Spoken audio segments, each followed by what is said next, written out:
See? I'm wearing a crack patch. That is a Band-Aid, Mr. Crack. That would explain the less than satisfactory results.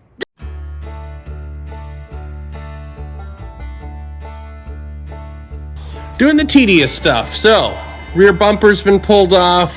Starting to pull the hardware. Fuel lines, brake lines. Cut a body mount out now. Look at that rubber. Nothing like breathing in 60-year-old rubber. That's a sweet smell of freedom right there.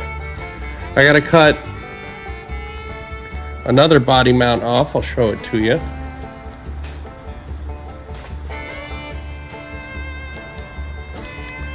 And this one just, she wouldn't let go.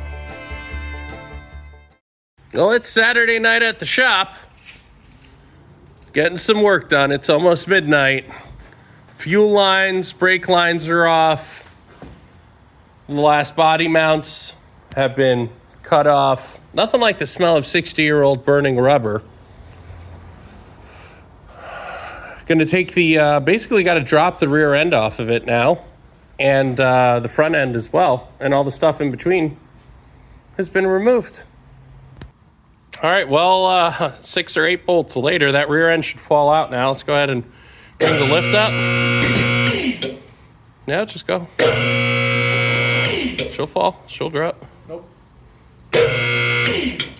All right, it's going to take a kick.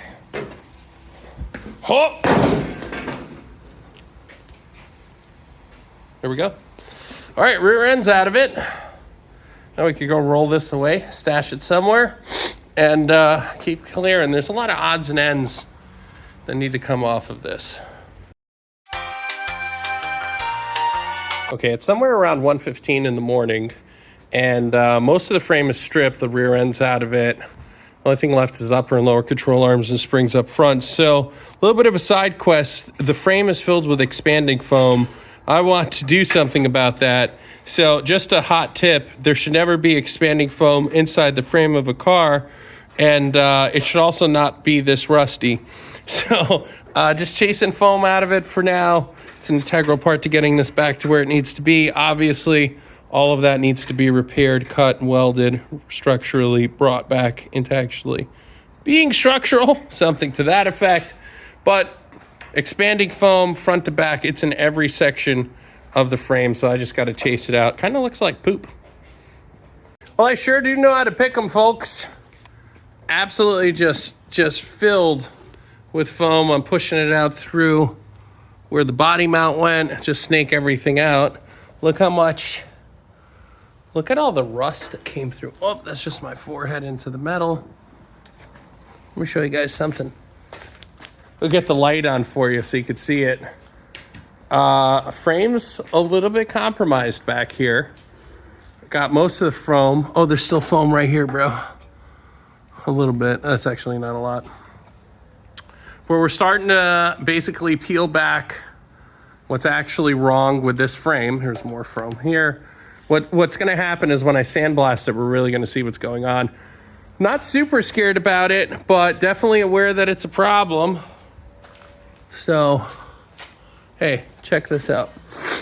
Why don't you go ahead and start blowing this out for me? Guys, it's going to get loud if the compressor kicks on.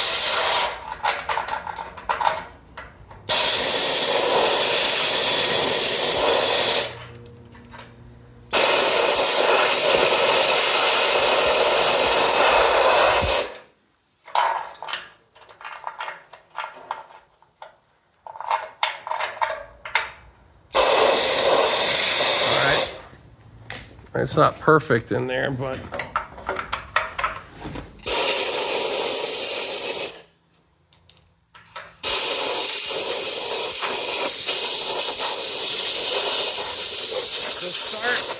I want to blow this all through the body mount. Start with that hole, yeah.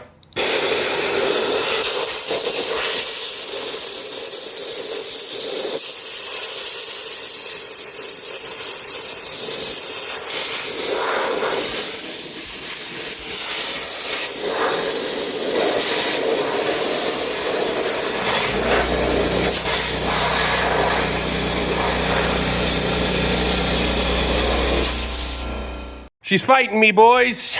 Fighting me hard. I got that side discoed. I got to take the upper and lower control arms out, but the spring is out. The issue I'm having is there's no bolt anymore on the lower control arm on this. It's live. It's ready to go at any second, but it's not going. So, for some reason, that is stuck in there. Probably because it needs to come out just a little bit. And then maybe this whole spring, 1 second. And maybe I could get this whole spring to just boom, pop out.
We're getting closer. That's one side almost dealt with. Not quite yet. Gonna get loud for a second. I'm just gonna see if I can clean it up with this real quick.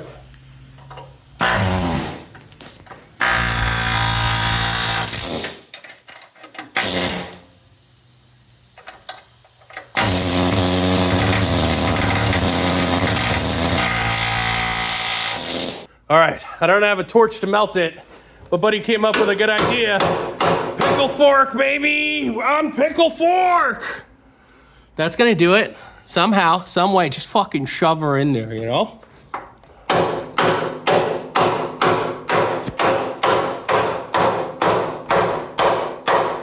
Welcome to DIY Speed, where we turn old cars into lowriders. Look at it, boys. She's hopping on the air suspension. It's gonna pop out. Should I stop filming?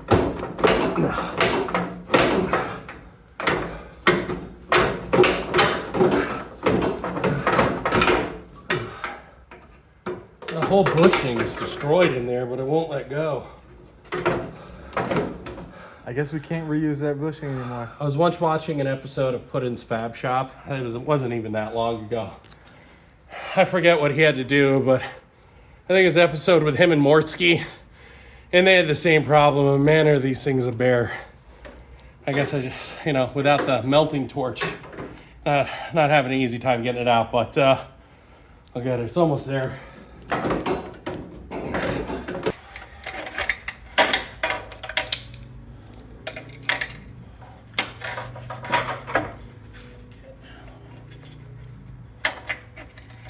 Please, we need to leave my footsteps. It's so hard to connect. Please.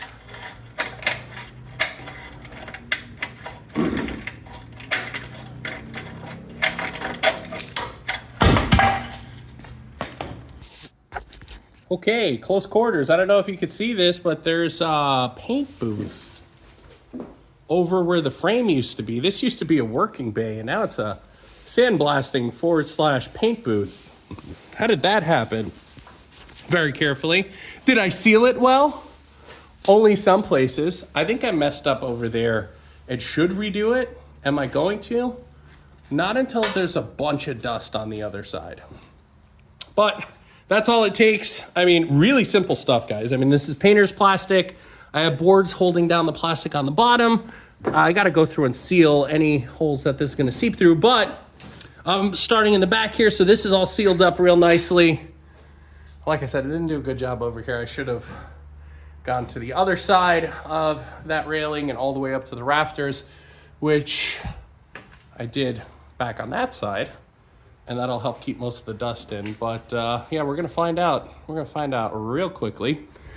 The blaster's already inside. I gotta pick up some random tools on the floor. I swept 2 piles. I'll probably sweep this out of the way just so I could walk. And, I mean, I have PPE. I hope it's enough.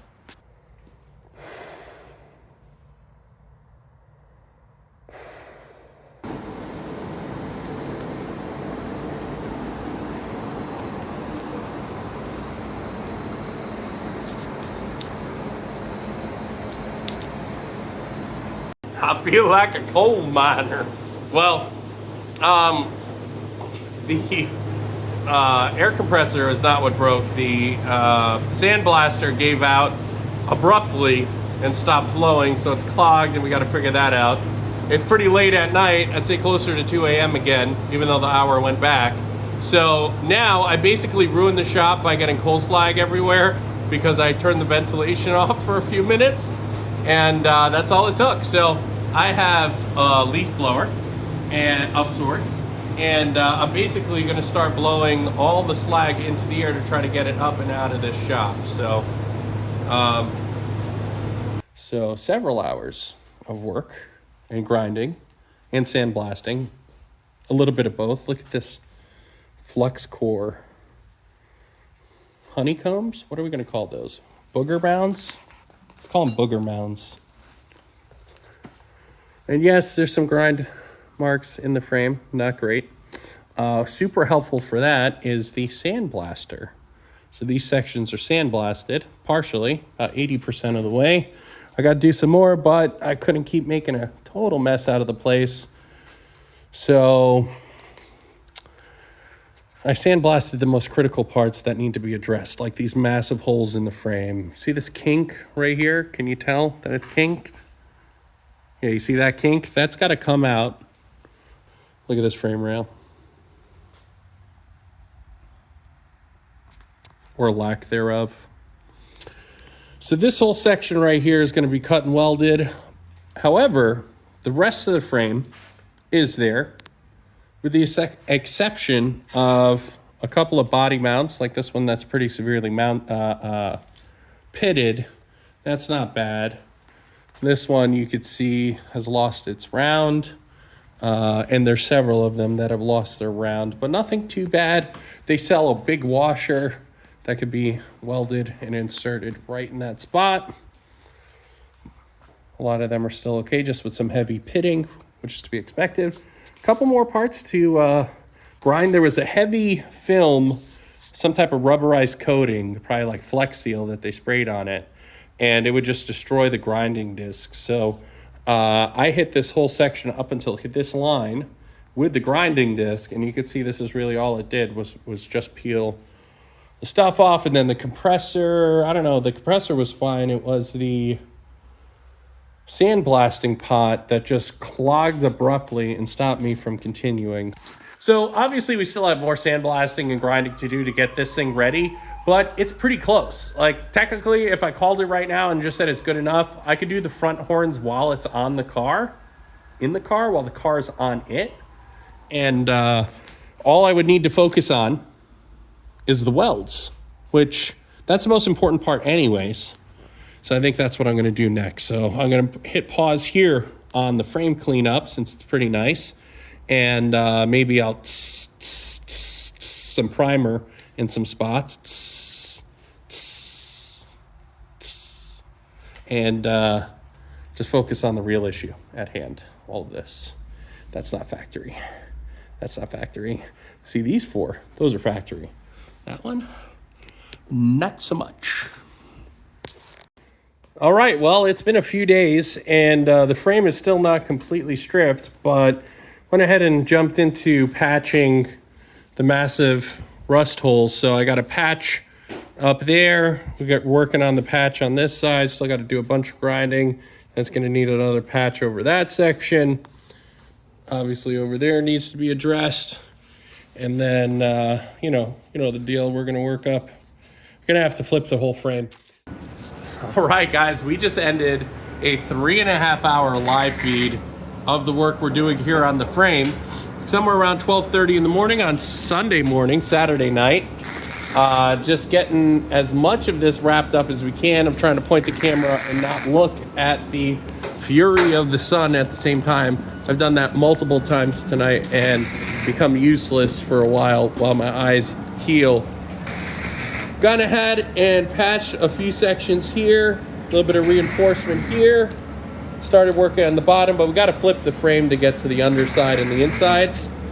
Got a nice little patch going on this side, pretty large, 8 by 3 inches, and then a patch up here as well. So just going through and adding metal back to the frame where it's been disappeared from rust and weight reduction of sorts, and making our way through this all. Let me go ahead and show you. This side is the worst side. So there's been a lot of metal added. I mean, starting from here all the way up to this patch, down to this patch here, and we're not even close to done. We just got a little wedge in there. Gotta do some grinding to clean that up. Possibly gonna run another section down, like another 1 inch section all the way down there to help button it up, because I am seeing now that there's some holes in the frame up here. And basically just buttoning out the outside of the frame before we go ahead and start to tackle the underside and the inside. That's pretty much what we got going on. It's 12:30 in the morning. We got quite a bit done today, but we're not even close to wrapping up. So we're just gonna go ahead and keep working. One last thing, it is 36 degrees out and 36 degrees in the shop, so it's cold.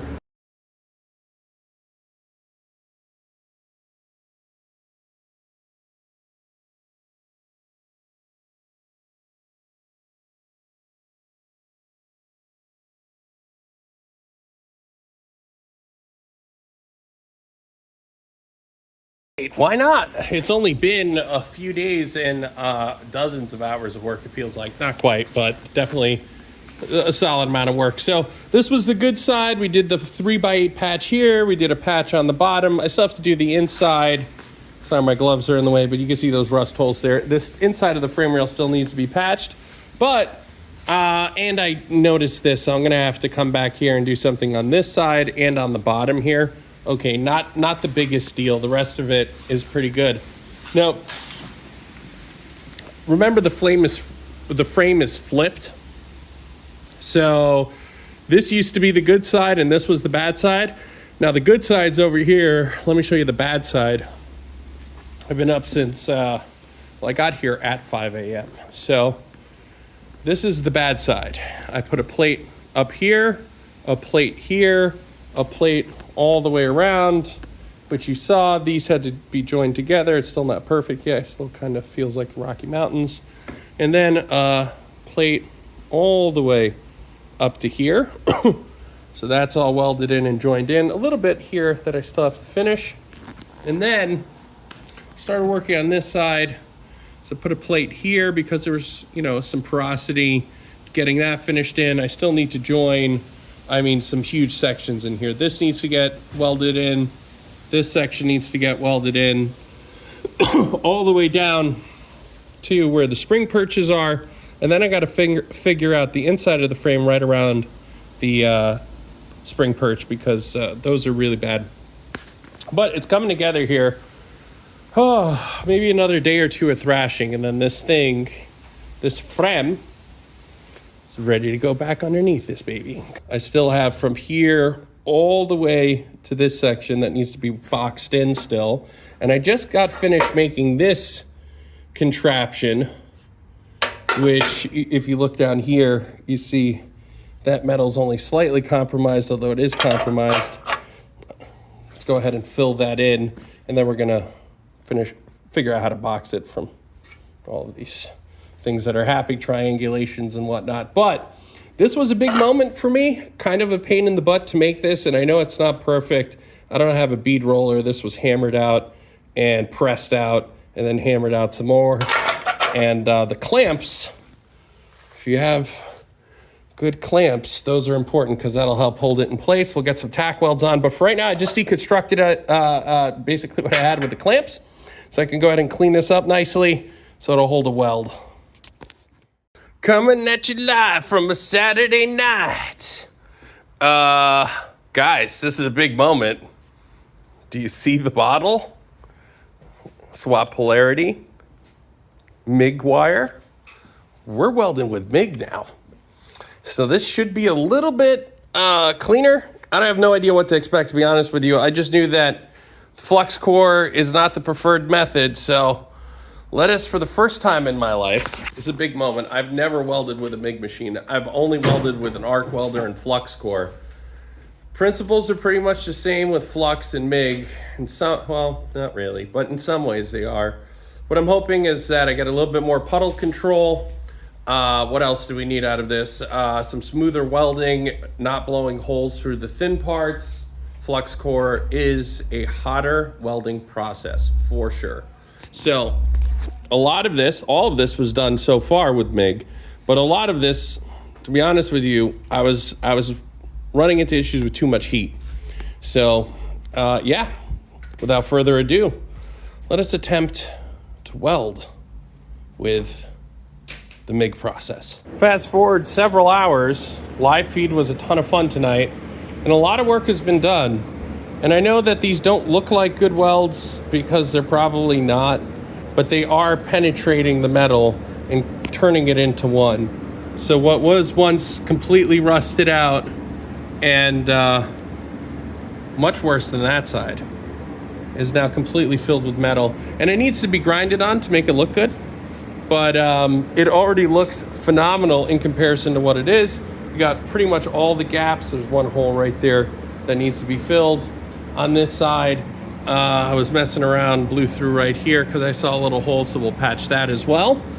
And we're pretty much done on this side, you know. An hour or so of grinding to make it look better, and then another patch panel. And actually, there is still a lot of welding that needs to happen over here, but I got to flip the frame to do it at a better angle. So that's where we're holding right now. Let's keep going. Got a bit of work done on the drinker side. What have we done? There's should have been one piece of strap, but I did it bad, like just poor planning. So I got 2-inch strap running up to here, to this junction, and then another 2-inch strap running up to the top here. There was a couple of soft spots right there, so I put a plate, but I tried to weld it vertically, and that does not work. So I got to flip the frame to do this welding. I bent this section down with a hammer, put a little relief cut in it, and I think that's weldable as is with the gap that's there. But this big stuff up here, I'm gonna have to come up with a better plan to weld it.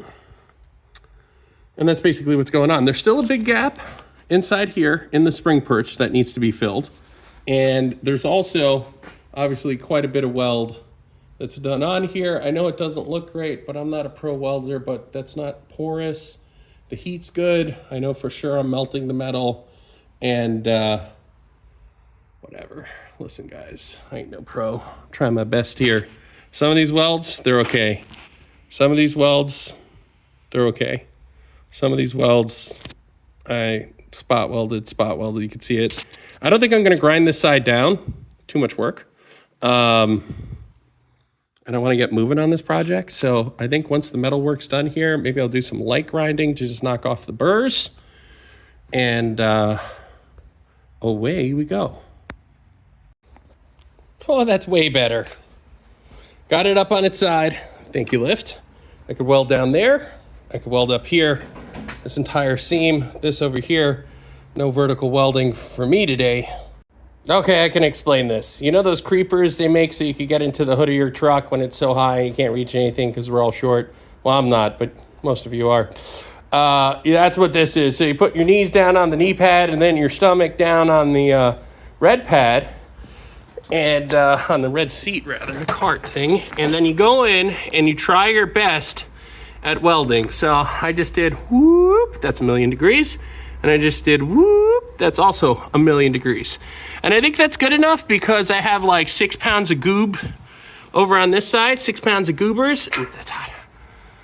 And that's definitely welded together. And then another several pounds of goobers over here, so that's welded together. And I could pretty much guarantee you hit this thing with a sledgehammer and it's not gonna go anywhere, which means I'm not worried about it anymore. So although it doesn't look great, and I'm sure on camera it looks worse than it actually is, because that's what I've seen so far is the camera makes it look worse, but I don't care. That's good. And you don't need to worry about that part. Ah, yes, we have reached the end of the road with the welding portion of this build. Probably 25 to 30 hours, and a lot of fun was had, but this was the good frame rail when we started. It's even gooder. Almost done. I still have to do that section right there. I don't need to, but I need to. And finish boxing in the bottom here. It doesn't look great, but I guarantee that's fused together.